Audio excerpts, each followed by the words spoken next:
시간 우리 다 같이 기도하고 중직자 훈련 시작하겠습니다. 하나님 감사합니다. 우리를 복음의 언약의 사람으로 부르시고 우리에게 복음 전할 귀한 사명을 맡겨주시니 감사드립니다. 한 주간도 하나님께서 우리를 구원하신 일과 우리를 인도하신 일을 증거하는 증인의 삶을 살게 하여 주옵소서. 현장 정복의 실현을 위하여 우리를 부르셨으니 정체성을 확인하며 믿음으로 도전하게 하여 주옵소서.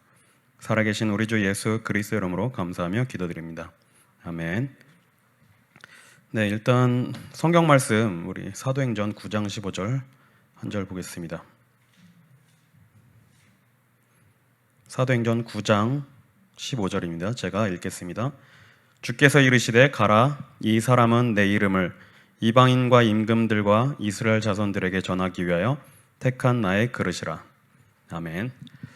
네, 이제 오늘부터 우리 그 부교역자들과 또 우리 중직자분들 중요한 이런 언약의 여정을 우리 성도님들에게 간직하는 이런 시간을 이제 몇 주 동안 갖게 됩니다. 일단 원래 배성장로님이 첫 타자가 되기로 했는데 요일상으로는 제가 1번이 되더라고요. 이게 첫 타자가 부담스러운 게 이게 본의 아니게 뒤에 하시는 분들한테 참고서 같은 역할이 됩니다. 절대로 뭐 참고하라고 말씀을 안 드려도 가장 먼저 한 사람이 어떻게 했냐를 보고 그 뒤에 있는 분들이 다 이제 참고를 많이 하시더라고요. 어쨌든 네, 우리가 지금 이 시대의 전도자로 부름받았고 또 우리 귀한 중직자들, 제자들, 렘넌트들이 함께 가기 위해서 우리가 기도 제목을 나누고 서로 이렇게 좀 소통하는 시간을 갖고자 목사님께서 이런 시간을 만드셨습니다. 그래서 제가 말씀드린 대로 처음에 하면 이게 자칫 잘못하면 이제 어떤 정형화돼서 굳어지는 경향이 있는데 우리가 생각보다 잘못 알고 있는 것들이 꽤 많거든요. 뭐 예를 들어서 기도하기 전에 성경 구절을 읽고 기도하죠.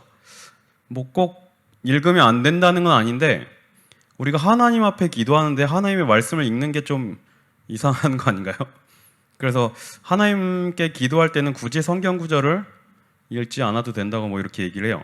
근데 누군가 어떤 분이 누군지 모르겠지만 언젠지 모르겠지만 이걸 시작했으니까 이제 이렇게 문화가 됐겠죠. 그리고 뭐 이제 예를 들어서 나와가지고 사회를 보는데 저는 어느 교회를 섬기고 있고 누구누구 목사님 섬기고 있는 렘넌트 누구입니다. 이것도 바른 소개는 아니라고 뭐 이렇게 얘기를 하더라고요. 그리고 이제 뭐 기도할 때 뭐 이 물질이 쓰여지는 곳에 하나님의 나라가 임하게 해주세요. 이것도 누군가 모르게 시작을 한 것 같은데 이것도 헌금 기도하면 다 이렇게 문화처럼 돼가지고 꼭 하더라고요. 근데 이것도 잘 생각해 보면 꼭 물질이 쓰여지는 곳에 하나님의 나라가 임하는 건가? 뭐 이런 질문을 해볼 수가 있겠죠. 하나님의 나라는 뭐 그렇게 임하는 건 아니니까요. 이것처럼 뭔가 처음에 하는 게 이렇게 분위기나 문화처럼 되어서 이렇게 갈 수가 있어요.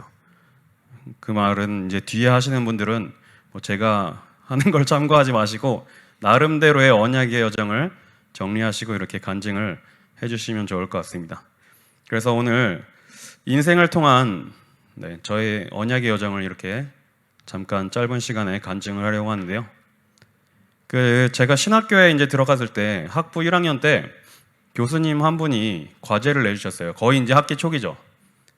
모든 학생들에게 나의 담의색을 정리해봐라 이렇게 과제를 내주시더라고요. 그러니까 내가 복음을 받게 된 시간표와 이제 전도자로서 회심하게 된 계기, 인생의 어떤 그런 스토리를 한번 적어 오라고 과제를 내주신 거죠. 그래서 이 과제를 다 모아서 한 권의 책으로 만드니까 진짜 엄청난 책이 되더라고요. 정말 어떻게 이런 사연을 가진 분들만 모았을까 싶을 정도로 정말 다양한 그런 삶을 살아오신 분들이 모였는데 복음 하나 때문에 이렇게 전도자로 부르심을 받은 분들이 이렇게 모였더라고요. 그것처럼 하나님은 우리를 다양한 배경 속에서 이렇게 전도자로 부르셨어요. 저는 이제 아버지가 전라남도 나주가 고향이시고 어머니는 이제 서울 사람이셨어요. 근데 뭐 그때는 모르죠. 제가 태어나기 전이니까. 근데 두 분이 어떻게 만나셨는지 모르겠는데 진짜 전라남도 나주에 계신 분과 서울에 계신 분이 어떻게 이렇게 만나서 결혼을 하셨더라고요. 그래서 아버지가 군인이셔가지고 좀 빨리 결혼하셨어요. 두 분 다 24살 이렇게 결혼하셨으니까 빨리 결혼을 하셨죠. 그래서 어머니가 말씀하시는데 나주로 시집을 갔는데 온 동네 사람들이 다 구경을 왔더래요. 서울에서 시집 왔다고 온 동네 사람이 다 구경하러 왔더래요. 그러니까 그때 당시만 해도 서울 사람이 내려왔다는 게 되게 신기한 이런 시대였나 봐요. 그리고 아버지 쪽이 되게 부유하고 유복한 집이었다고 그렇게 말씀하시더라고요. 아버지 어릴 때 집에 TV가 있고 집에 전화가 있어서 동네 사람들이 집에 와서 전화를 쓰고, 그리고 고등학생 때는 택시를 타고 학교를 다니시고 뭐 이랬다고 그렇게 말씀하세요. 그리고 할아버지는 이제 경찰 공무원이셨고 할머니는 뭐 딱히 뭘 하신 것 같진 않아요. 근데 이제 할아버지께서 병역 문제 때문에 이 경찰 신분을 유지를 못하게 돼서 이게 박탈이 돼서 이제 쫓기게 되셨나 봐요. 그래서 산을 넘어가지고 혼자 밤에 이제 도망을 가셨다고 하더라고요. 경찰들이 이제 잡으러 오니까 이걸 도망을 가셨다고 하는데, 그래서 이제 어린 나이에 혼자 막 산을 넘어서 도망가시면서 이제 그때 좀 두려움 같은 게 이렇게 들어왔다고 하시더라고요. 그래서 그때 이후로 이제 할머니께서 경제 활동을 하시고 할아버지는 거의 이제 뭐 집에서 생활하시는, 그러면서 이제 가세가 이렇게 기울게 됐죠. 그리고 어머니도 얘기 들어보니까 엄청 유복한 집에서 태어나셨더라고요. 어머니의 할아버지가 이승만 대통령 뭐 직속 비서였다고 뭐 이렇게 얘기를 해요. 그래서 어마어마한 권세를 누리고 같이 이렇게 길 가다가 어느 땅 얘기하면 바로 이렇게 등기해가지고 이렇게 줄 정도로 뭐 그렇게 어마어마한 권세를 누렸다고 하시더라고요. 그리고 어머니가 3살 때 찍은 사진이 아직도 있는데 그 당시에 하얀색 드레스를 입고 계시더라고요. 3살 때. 어마어마하게 좀 잘 살았던 것 같아요. 그리고 외할머니, 외할아버지는 일제시대 때 교사 부부셨어요. 두 분 다 선생님이시고, 이제 뭐 제 기억에 어릴 때만 할아버지 바이올린 연주하시고 막 이런 집이었어요. 근데 마찬가지로 외할아버지도 뭐 병역 문제로 이제 교원 자격증이 박탈됐어요. 그래서 이제 그때부터 외할아버지께서는 이제 술을 드시고 완전 알코올 중독까지 이렇게 돼서 가정에서 폭력을 행사하시고, 그리고 이제 나중에 외할머니는 뇌출혈로 쓰러지셔서 병원에서 몇 년 계시다가 이제 이렇게 돌아가시고, 이러한 가문 배경 속에서 두 분이 만났고 그 두 사람 사이에서 제가 태어났습니다. 제 동생이랑. 어마어마하죠, 배경이. 진짜 복음을 몰랐더라면 정상적으로 살 수 없을 만큼 이런 배경이었던 것 같아요. 그래서 아버지는 이런 것들 공부를 곧잘 하셨는데 약간 도피하듯이 아버지랑 관계가 안 좋아서 도피하듯이 사관학교를 가셨고 장교가 되셨어요. 그리고 어머니도 공부를 되게 잘하셨다고 하는데 집안이 완전 이렇게 가세가 기울면서 이제 여상에 진학하시고 공부를 제대로 할 수 없는 이런 상황이 됐죠. 그래서 어머니는 이제 완전 집안이 망하고 판자촌 같은 데서 이렇게 사시는데 뚝방길 있고 뭐 이렇게 강이 이렇게 강이라기보다는 이제 개천인 것 같아요. 그래서 이제 밤늦게 학교 갔다 오면 막 사람들 지나다니는 소리 나고 막, 그래서 그때 이제 동생하고 있으면서 되게 두려움이 이렇게 많이 찾아왔다고 이렇게 얘기를 해요. 자, 이렇게 완전히 영적 문제가 심각한 가문과 가문이 만났고 그 사이에서 제가 태어났어요. 그때 당시 어머니가 그때 당시를 떠올리면서 말씀하시는 게, 결혼에 대한 언약 같은 건 전혀 뭐 알지도 못했고 내가 이 남자 어깨에 별을 달아줘야 되겠다, 스타를 달아줘야 되는 장교시니까 이런 마음으로 결혼을 하셨다고 하더라고요. 자, 그런데 두 집안이 완전히 이렇게 몰락하면서 어머니가 이제 정신적으로 많이 힘들어지시고, 그러면서 이제 신경정신과에 다니시고, 그리고 할머니나 고모는 막 어머니에게 온갖 저주와 못된 말들을 퍼부으시고, 너 때문에 내 아들이 이렇게 됐다 막 이러면서 엄청난 이런 일들이 있었습니다. 그러다가 어느 날 이제 다락방교회가 아니라 목사님이 다락방 전도운동을 접하시고 복음이란 걸 처음으로 이렇게 듣게 됐죠.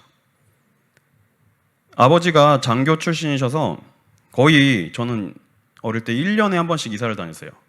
그래서 태어난 건 경기도 광주인데 최근에 이제 그 등본 떼면서 호적 등본 떼면서 봤는데 태어난 건 광주더라고요. 뭐 제가 태어난 건 기억이 안 나니까 어머니도 정확히 기억을 못 하셔서 근데 보니까 광주에서 태어나서 양구, 인제, 울진, 태백 이런 데를 1년에 한 번씩 이사를 다녔어요. 대자연 속에서 진짜 눈 오면은 막 그냥 파묻힐 정도로 눈도 많이 오고 막 이런 시골 완전 시골 산골에서 자랐죠. 그래서 어릴 때 어렴풋이 기억이 나는데 막 군인들 훈련받는 훈련장에서 놀았던 기억이 나요. 통나무 막 이렇게 만들어가지고 훈련장 만들었는데 지금처럼 좋지도 않아요. 막 까만색 페인트 칠해놓고 그리고 이제 막 거기 기어 올라가서 놀고 사병 그때는 아저씨들이었죠. 사병 아저씨들이 막 목마 태워가지고 PX 가서 맛있는 거 사주고 그때 이제 아버지가 군대 내에서 교회를 다니시고 계셨어요. 그런데 이제 아버지가 이 군대 생활이 체질이 안 맞으셔서 윗사람하고의 관계 이런 게 이제 힘드니까 군대를 전역하시고 이제 사회로 나왔죠. 근데 이제 나왔는데 군대에 있을 때 다녔던 교회, 군 부대 안에 있는 교회의 군목 목사님이 이분도 이제 사회로 나오신 거예요. 그래서 교회를 개척은 아니죠. 감리교니까 교회를 어쨌든 시작하셨는데 가까운 데 있어가지고 이제 이 교회를 찾아갔어요. 근데 어느 날 이 목사님이 다락방 전도 운동이라는 걸 이제 접하시고 합숙에 가자고 해서 거의 많은 성도님들이 따라서 부산에 가서 합숙을 받은 겁니다. 그때 이제 어머니가 복음을 처음 들으시고 전도 운동을 시작하게 됐죠. 근데 지금 그때 이 복음 운동을 시작할 수 있도록 도와주신 목사님이 지금은 이제 다락방 전도 운동을 안 하고 계신데 어쨌든 그렇게 해서 이제 다락방 전도 운동을 만났고 그 전에도 계속 교회를 다니고 있었는데 본격적으로 이제 복음을 듣게 됐죠. 근데 저는 어릴 때부터 신앙생활을 되게 열심히 했습니다. 막 성경 퀴즈 같은 거 하면 엄청 열심히 공부해서 막 좋은 성적 받고 교회에서 아침에 눈 뜨면은 성경 만화 같은 거 막 책 같은 거 보고 잠자기 전에 막 보다가 잠도 안 자서 막 어머니가 제발 좀 그만 보고 자라고 책을 그만 보라고 할 정도로 막 엄청 많이 봤던 것 같아요. 그러면서 막연히 초등학생 때 왠지는 모르겠는데 그냥 저는 목회자가 되고 싶은 생각이 들었고 하나님 저는 앞으로 커서 목회자가 되고 싶습니다라고 이렇게 서원을 했던 것 같아요. 초등학교 저학년 때였던 것 같은데 그때는 이제 뭐 전혀 몰랐습니다. 뭐 복음이고 뭐고 그냥 목회자가 되고 싶다. 항상 가는 교회마다 목사님의 아들들이 이제 저랑 같은 또래여가지고 막 사택에서 잠도 자고 멀리서 다니니까 토요일 날 가서 막 잠도 자고 막 이래 목사님과 사모님 이렇게 막 저는 되게 편했어요. 그냥 친구의 아버지 이런 느낌 가가지고 막 밥도 먹고 잠도 자고 막 이러니까 그래서 어릴 때 이제 초등학생 때 목회자가 되겠다고 그렇게 서원을 했고 초등학교 5학년 때 할머니께서 안 된다. 손주들을 공부를 시켜야 된다. 강남 8학군으로 이사 가라. 아버지한테 어느 날 갑자기 뚱딴지 같이 강남 8학군으로 이사를 가라고 이렇게 말씀하신 거예요. 그래서 없는 형편에 강남 8학군에 진학하기 위해서 강남으로 이사를 갔습니다. 초등학교 5학년 때 갔죠. 그래서 이제 거기서 초등학교 5학년 때부터 고등학교 졸업할 때까지 학창 시절을 보냈어요. 근데 이제 저는 그 전까지만 해도 강원도 산골에서 뛰놀던 그런 아이였는데 우리나라에서 가장 수준이 높은 강남으로 이사 가다 보니까 이게 너무 갭이 너무 나는 거예요. 차이가 너무 나는 거예요. 그래서 이제 나중에 이제 적응을 하기가 좀 힘들었는데 그때 그러면서 중학생 때 막 인생에 많은 고민들을 했던 것 같아요. 그때 뭐 나이도 많지도 않은데 왜 살아야 하는가 사는 게 너무 재미없고 학교도 가기 싫고 막 엄청난 고민을 했던 것 같아요. 그런데 그 전까지도 복음을 계속 들었고 영접도 수백 번 수천 번 했고 했는데 중학교 2학년 때 진짜 하나님이 살아계신다는 게 믿어지고 그때 이제 울면서 이렇게 영접을 했던 기억이 납니다. 그때 이후로 하나님이 이제 이렇게 저를 치유해 가시더라고요. 그 전까지만 해도 저는 되게 내성적인 사람이었습니다. 지금도 되게 내성적이거든요. 모르는 사람한테 말 붙이기 되게 힘들어요. 지금 어디 가서 저 되게 내성적이라고 하면 믿지도 않는데 진짜 내성적이고 남들이 보기에는 되게 저 친구는 과묵하고 착한 아이. 근데 속은 이미 이제 막 온갖 어둠이 가득해서 혼자 막 눌리고 막 되게 힘들어했던 이런 학창 시절을 보냈습니다. 그리고 이제 공부는 당연히 뭐 잘할 수는 없었죠. 워낙 이제 이사도 많이 다니고 막 정서적으로 안정이 안 되니까. 그래도 뭐 공부를 그렇게 못하지는 않았어요. 근데 이제 누가 이렇게 제대로 도와주는 사람이 없었죠. 아버지는 돈 버느라고 바쁘시고 어머니는 이제 다락방에 온갖 훈련을 다 따라다니시느라고 집에 거의 안 계셨고, 그래서 이제 대학 진학을 해야 되는데 옆에서 누가 이렇게 코칭해 주는 사람이 없어가지고 대학교 원서 쓰는데 이제 혼자 PC방 가가지고 원서를 쓰는데 뭐 아무것도 모르니까 그냥 막 가고 싶은 학교 막 원서를 넣었는데 이게 다 안 된 거예요. 성적이 막 그렇게 안 나오진 않았는데. 그래서 그러고 있다가 이제 가정이 뭐 그렇게 여유 있진 않으니까 뭐 재수라는 건 생각도 못 했고, 이제 전문대 과정에 입학해서 이제 공부를 하게 됐고, 그러다가 이제 자격증을 따서 병역 특례로 3년간 군복무를 대체하게 됩니다. 뭐 일부러 군대를 안 가려고 했던 건 아니에요. 아버지가 장교 출신이시고 남자라면 군대를 가야 된다고 귀에 못 박히게 어릴 때부터 듣고 자라서 나는 절대로 군대를 안 갈 것이다라는 사명을 가지고 병역 특례를 간 게 아닙니다. 진짜 그냥 어쩌다 보니까 그냥 그때는 이제 나름 합리적인 어떤 변명이었 핑계였는데 병역 특례 근무하면 일단 월급도 받고 제대로 하지도 않았지만 주일 예배를 빠지지 않을 수 있겠네? 하나님 이거 좋은데요? 약간 좀 제대로 예배도 드리지 않았으면서 주일 예배 안 빠질 수 있고 사회와의 단절을 안 겪을 수 있다는 이것 때문에 이제 병역 특례 근무를 하게 되는데, 뭐 군대를 안 갔으니까 뭐 단언할 수는 없지만 군대를 안 간다고 좋아했는데 군대 갔을 때 겪었을 만큼 그런 어떤 힘든 것들을 겪었어요. 뭐 군대가 더 힘들겠죠, 당연히. 뭐 아무리 힘들어도 일단 사회 밖에 있는 것보단 좋은 거니까. 근데 이제 막 회사 엄청 바쁠 때는 막 하루에 14시간 반도 일한 적도 있고, 그때 당시에 이제 토요일 날도 근무를 했어요. 그러면 막 한참 바쁠 땐 토요일 날 5시까지 근무하고, 집에 가면 이제 요즘은 뭐 인스타랑 뭐 페이스북 이런 거 하는데 그때 당시에 이제 싸이월드 일촌도 좀 이렇게 찾아다니고 뭔가 내 생활을 내 시간을 보내야 되는데, 그럼 막 새벽 한 2시까지 토요일 날 그러다가 늦게까지 자고 교회 가고. 근데 주일 예배는 절대 빠지지 않았습니다. 왜냐? 주일 예배 빠진 날은 그날 이제 어머니한테 죽도록 맞는 날이었기 때문에 주일 예배는 절대 빠질 수가 없었어요. 그래서 어렸을 때부터 훈련이 되어져서 죽어도 교회 가서 죽는다. 어머니도 항상 죽어도 교회 가서 죽고 죽어도 학교 가서 죽어라. 그래서 절대 빠지는 건 상상도 못했고, 그래서 이제 초등학교 때부터 예배라는 것은 절대로 빠져서는 안 되는구나 이걸 이제 가지고 있었죠. 그래서 막 20살이 넘어서 친구들하고 막 새벽 6시까지 놀고, 그리고도 다음날 꼭 교회는 갔습니다. 근데 이제 뭐 예배를 제대로 드리진 않았죠. 가서 이제 예배 드리고 어머니께 얼굴 도장 찍고 점심 먹고 가서 이제 형들하고 별들의 전쟁 한판 하고, 그런 재미로 이제 교회를 갔던 것 같아요. 그러다가 이제 회사를 한 3년 다니는데 한계가 오더라고요. 뭔가 요즘 젊은 사람들도 직장 다니면서 뭐 번아웃 온다 이런 얘기 하잖아요. 저도 그때 번아웃이라는 걸 약간 좀 겪은 것 같아요. 내 인생이 그냥 이렇게 일만 하다가 끝나는 인생인가. 그래서 막 지치고 너무 힘들더라고요. 그때 당시에 이제 뭐 토요일도 근무를 했으니까요. 그래서 이제 3년 하고 그만두고 약간 좀 요즘 젊은 사람들은 건데 뭔가 여행을 좀 가야겠다, 힐링을 하러 가야겠다 이런 생각을 했고, 만만한 게 일본이었어요. 그래서 일본 여행을 한번 가야지 하고, 그때 이제 24살인가 5살인가 그 정도였죠. 그때 여권 만들고 일본에 갈 준비를 싹 하고 있었습니다. 일본 여행 가야지.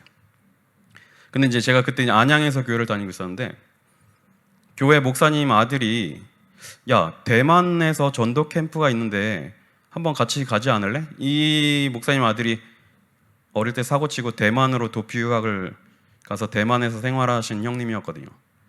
지금은 이제 신앙생활 되게 잘하는 장로님이 되셨는데, 그래서 그때 생각에 뭐 일본 가는 거나 대만 여행 가는 거나 뭐 별반 차이 없겠지 그러고 이제 급선회해 가지고 이제 대만에 가게 됐습니다. 근데 이제 그때 당시에 제가 병역 특례로 근무를 마치고 학교를 좀 더 다니고 싶어서 공부를 좀 더 하고 싶어서 대학교를 이제 편입해서 더 공부를 할지 아니면 어릴 때 서원했던 그 기도를 떠올리면서 신학교를 가야 될지 계속 고민하고 기도를 하고 있었던 시간표였어요. 근데 이제 공부를 좀 더 하고 싶었고 이제 유아교육과나 상담학과를 가고 싶은 생각을 했었는데 계속 이제 기도하면서 있다가 대만을 이렇게 가게 됐어요. 그런데 대만 렘넌트 대회 이제 메시지를 봤는데 그때 류광수 목사님을 통해서 주신 말씀이 오늘 읽은 사도행전 9장 15절 말씀이에요. 이 말씀을 딱 듣는 순간 하나님이 나를 복음 전할 택한 그릇으로 삼으셨구나라는 확신이 오더라고요. 그래서 그때 그 말씀을 나에게 주신 언약으로 붙잡고 한국 오자마자 갈등 안 하고 바로 RTS에 이제 그때는 총회신학교였는데 입학을 하게 됐죠. 그래서 이제 처음에 3학년으로 학부 3학년으로 편입을 했어요. 근데 이제 곰곰이 생각했는데 사람들은 말이 이제 다 다르더라고요. 빨리 졸업한 사람들은 야, 뭐 7년씩이나 하냐, 빨리 졸업해라. 그리고 이제 1학년 때부터 시작한 분들은 평생 할 건데 신학 공부하는 기간 좀 길게 해도 상관없다. 그래서 이제 막 생각을 하다가 저도 그래, 어차피 평생 목회자의 길을 갈 거면 뭐 그렇게 빨리 졸업할 필요가 있겠냐. 그래서 이제 학부 3학년으로 처음에 갔다가 다시 이제 1학년으로 바꿨어요. 학부는 약간 좀 그런, 그래서 1학년부터 이제 시작을 했고 7년 동안 거의 이제 뭐 휴학을 안 하고 쭉 공부를 하게 됐어요. 그렇게 이제 학부 생활을 하면서 교회에서 이제 대학부 간사 역할을 했고 중간 사역자로 대학부 랩런트들을 이렇게 케어했었는데 그때 이제 부목사님이 사임을 하시게 됐어요. 그래서 담임 목사님께서 본부에 요청을 해서 부목사님을 좀 보내달라 이렇게 요청을 하셨다 그러더라고요. 그래서 이제 뭐 본부에서 부목사님이 오실 거다라고 이렇게 얘기를 들었는데 그때 제가 진성민 목사님 이름만 소문만 들었거든요. 그 유명한 캠프 강사, 이 바람 타고 오는 소문으로만 진성민 목사님이란 분이 계시구나, 얼굴도 전혀 몰랐고. 근데 그때 어렴풋이 그냥 갑자기 진성민 목사님이란 분이 우리 교회 올 것 같다는 이런 생각이 들더라고요. 얼굴도 모르는데. 근데 실제로 그 일이 일어났고 진짜 진성민 목사님 그때 오셨죠. 그때 이제 그래서 진성민 목사님을 만났고 그러면서 이제 이렇게 있는데 그 초등부 담당하는 전도사님이 약간 좀 재밌는 분이었어요. 교장 선생님 아들로 태어나서 그냥 마이웨이 가시는 분인데 담임 목사님이 뭐 쫓아내거나 자르거나 절대 이런 분이 아닌데 나중에 이제 너무 화가 나가지고 6월 달에 오늘부로 당장 그만두세요 이렇게 해가지고 6월 달에 사임을 하게 된 거예요. 그럴 때 이제 여름 성경학교를 앞두고 막 초등부 부장 권사님 막 멘붕 오고 막 이런 상태에서 그때 이제 진성민 목사님께서 그러면은 지금 신학생 3명이 있는데 이 친구들을 전도사로 세웁시다 해서 그때 이제 전도사로 임명받고 처음으로 이제 사역을 하게 됐어요. 그게 이제 2009년 6월 달 그때인데 그래서 이제 제가 유치부를 맡고 다른 한 친구는 초등부 그리고 이제 한 명은 청년부였나? 일단 이렇게 나눠서 이렇게 맡게 됐어요. 그래서 유치부 사역을 한 1년 6개월 하고 청소년부, 중고등부 한 7년 이렇게 하고 안양에서 한 8년 6개월 사역을 하고 이제 서울로 가서 서울에서 한 2년 정도 있다가 3년 정도인가요? 그러고 이제 여기 이렇게 양문교회로 인도를 받게 됐습니다.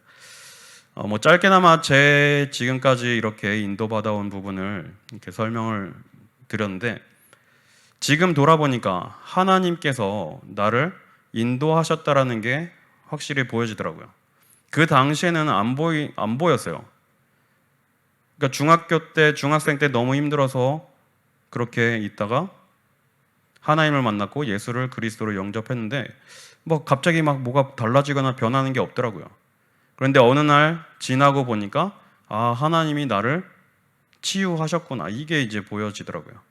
그리고 저는 아까 말씀드린 대로 절대로 군대를 안 가야지라고 마음먹고 군대를 안 간 게 아닌데 어쩌다 보니까 이제 병역 특례로 근무하게 되는데 지금 생각해 보니까 그때 3년의 그 경험이 되게 목회자로서 중요한 자산이 되더라고요. 그러니까 제가 그때 그 시간표가 아니었다면 뭐 간접적으로는 알 수 있겠지만 우리 성도님들이 주일날 교회 와서 예배드리고 하나님께 헌금을 구별해서 드린다는 게 얼마나 이게 귀한 건지 몰랐을 겁니다. 머리로만 알지 마음으로 몰랐을 것 같아요. 그래서 저는 아직도 렘넌트들에게 노 왜 예배 늦게 와 이런 말을 못 하겠더라고요. 그냥 와서 앉아 있는 것만으로 감사하니까. 자, 이렇게 하나님이 제 인생을 이끌어 가시면서 제 인생에 중요한 언약으로 주신 게 아까 말씀드린 대로 사도행전 9장 15절 말씀인데, 근데 나중에 지나고 나서 그때는 왜 16절이 안 보였는지 모르겠는데 나중에 지나고 나서 16절을 읽고 좀 후회를 많이 했습니다. 16절에 뭐라고 되어 있냐면, 그가 내 이름을 위하여 얼마나 고난을 받아야 할 것을 내가 그에게 보이리라 하시니, 전도자로 부르시고 고난을 받게 하시겠다는 이 말씀을 하시더라고요. 네, 어쨌든 뭐 이거는 뭐 조크고, 그래서 이제 저는 평생 이 말씀을 붙잡고 지금 평생의 언약으로 붙잡고 가고 있고, 저의 평생 기도 제목은 평생 하나님 중심이 변하지 않는 전도제자로 쓰임받게 하옵소서. 이게 저의 평생 기도 제목입니다. 다락방 전도운동을 이렇게 해오고 인도받으면서 많은 사람들이 변하는 걸 봤습니다. 어떤 사람들은 너무 잘 되고 막 역사 일어나니까 나중에는 변해서 많은 문제들을 겪더라고요. 또 어떤 사람들은 너무 안 돼서 응답이 없고 너무 안 되니까 이거 뭐 전도운동 해봤자 소용없네라고 떠나가는 사람들도 많이 봤습니다. 그런 것들을 보면서 하나님, 저는 응답이 있든지 없든지 오직 이 복음 운동 속에 계속 평생 있게 하옵소서, 이런 기도 제목을 붙잡고 이렇게 가고 있어요. 그리고 어릴 때 저의 그런 배경, 이런 것들을 보면서 정말 복음이 없었더라면 저는 아마 맨정신으로 못 살고 있었을 겁니다. 어디 가서 하얀 벽 보고 이렇게 이런 상태로 살지 않았을까, 하얀 집에 가서. 근데 하나님이 정말 저를 이렇게 인도하시고 복음 전하는 목회자로 불러주셨다는 게 너무나 감사하더라고요. 그래서 또 붙잡은 말씀이 민수기 14장 12절 말씀입니다. 내가 전염병으로 그들을 쳐서 멸하고 너를 그들보다 크고 강한 나라를 이루게 하리라. 지금 당장 어떤 응답이 없고 되어지는 게 없을지라도 하나님이 지금 우리를 통하여 후대를 키우실 것이라는 이것을 언약으로 붙잡고 이렇게 인도받고 있어요. 또 그리고 사무엘상 16장 13절에 보니까 사무엘이 기름불을 취하여 그 형제 중에서 그에게 부었더니 이날 이후로 다윗이 여호와의 신에게 크게 감동되니라. 저는 이 말씀을 이렇게 붙잡았는데, 렘넌트를 세우는 렘넌트가 되게 하옵소서, 렘넌트를 정말 시대 살릴 렘넌트를 세우게 하옵소서, 이게 이제 저의 평생 기도 제목이기도 합니다. 그래서 우리 지금 이 양문교회가 여의도 지역에 있는데 계속해서 이 지역을 놓고 기도하고 있어요. 이 지역이 우리나라를 대표하는 정치, 경제, 문화의 중요한 자리죠. 그래서 이 시대에 사단에게 빼앗겨버린 정치, 경제, 문화를 되찾아오는 렘넌트를 키우는 것이 저의 기도 제목이기도 합니다. 네, 뭐 두서없이 이렇게 저의 인생을 이렇게 짧게나마 말씀을 드렸는데, 저의 기도 제목이 이런 것임을 알고 같이 기도해 주시고요. 정말 우리 귀한 성도님들과 우리 사명자들, 또 제자들, 우리 중직자분들이 정말 한마음 한뜻이 돼서 원네스 돼서 정말 지역을 살리고 후대를 살리는 중요한 응답을 확인했으면 좋겠습니다. 우리 계속해서 말씀을 주시는데 우리는 당연히 언약궤를 따라가야 되죠. 그런데 언약궤를 따라가는데 그 뒤로 중직자들이 서서 가고 제자들과 렘넌트들이 이렇게 인도를 받게 되죠. 교회는 참 여러 다양한 사람들이 모이죠. 공통점이라고는 복음을 깨달았다 이거밖에 없는 것 같아요. 정말 다양한 배경과 다양한 삶과 다양한 이런 상황 속에서 복음 하나 때문에 모였는데, 정말 우리가 복음으로 하나 되지 못하면 교회만큼 하나 되기 어려운 것도 없더라고요. 그래서 계속 지금 기도하고 있는 부분이 정말 복음 안에서 원네스의 축복을 누리는 교회가 되게 해달라고 이렇게 기도하고 있습니다.